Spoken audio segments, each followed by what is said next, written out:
Hello, friends.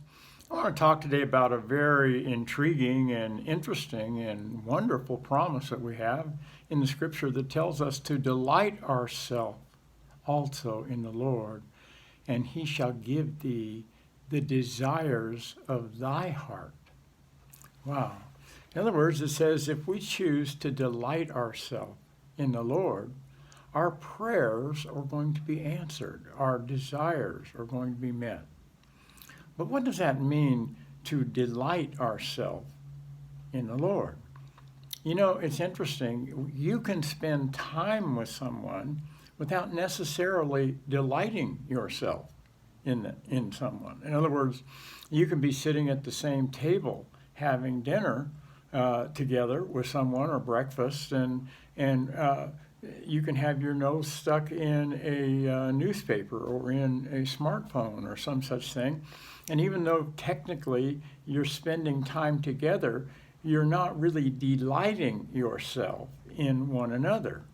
And so the instruction that we have, I guess you could say, is not only an encouragement for us to spend time in prayer, but also to focus our attention on the object of our love. In other words, when we're going to, it's easy, even when you're singing songs of praise and worship or even reading the Bible, to have your mind and your thoughts on other things. Perhaps, and I think that's kind of interesting, and perhaps on the things that you desire. you know, can I tell you that there's a great value in us focusing our attention totally on the Lord and not being afraid to tell him how much we appreciate, to communicate with him and not be distracted by all of the things that we desire or all the things that we need or whatever it is that we hope to gain. Yes, it's always to our advantage to spend time in the presence of the Lord.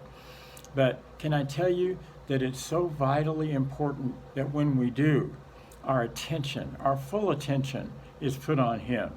That's what's going to give us, in the end, the things that we need.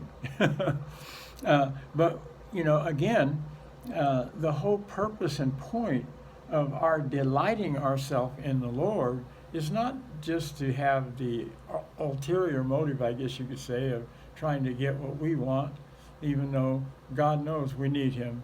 God knows we love him. God knows we're dependent upon him. But still, just encourage you once again today, really focusing on the Lord in those times, whatever times that you set apart to spend time with the Lord. Don't be distracted by a newspaper or a cell phone or some kind of other thing that is filling your thoughts, but allow your thoughts to be filled with the incomparable perfections of our God. And as you will find that as you express your admiration and love for him, the desires of your own heart will be met in the process. God bless you.